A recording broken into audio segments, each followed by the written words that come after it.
After Governor Kemp said school safety measures are a top priority, hundreds of school resource officers from across the state attended training in Forsyth this week. Kalisha Moore was in the classroom and shows us how the safety training works.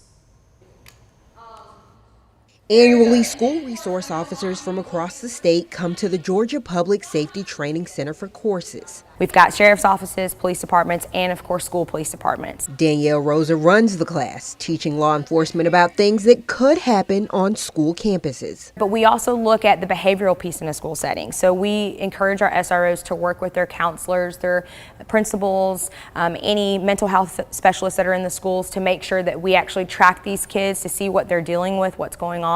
After a school shooting in Uvalde, Texas, Governor Brian Kemp said the state would work to get officers trained for school violence. In addition to teaching communication styles and intervention and prevention, the training center in Forsyth also preps officers for active shooters. The scenarios that they run down there are very wide in variety, and they require a response, whether it could be a single officer all the way up to a team of 5 officers. Down at the active shooter site, the officers learn best techniques and run drills in groups. Rick Carter, a resource officer in a Madison County elementary school, talked about why the course was helpful. Basically, obviously my first priority is safety, but I think a very close runner-up to that is the relationships you build with kids at an early age. Instructor Jose Ramirez says the course covers other topics like the gang resistance education training.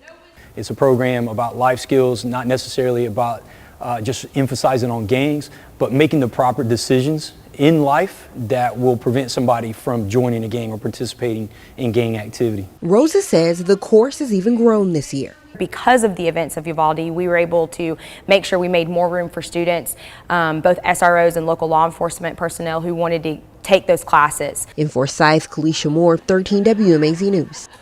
Rosa says by the end of the course, she will have trained at least 400 officers. In June, the state's Criminal Justice Coordinating Council awarded $2.6 million from a state grant program to the training center to enhance its resource officer training.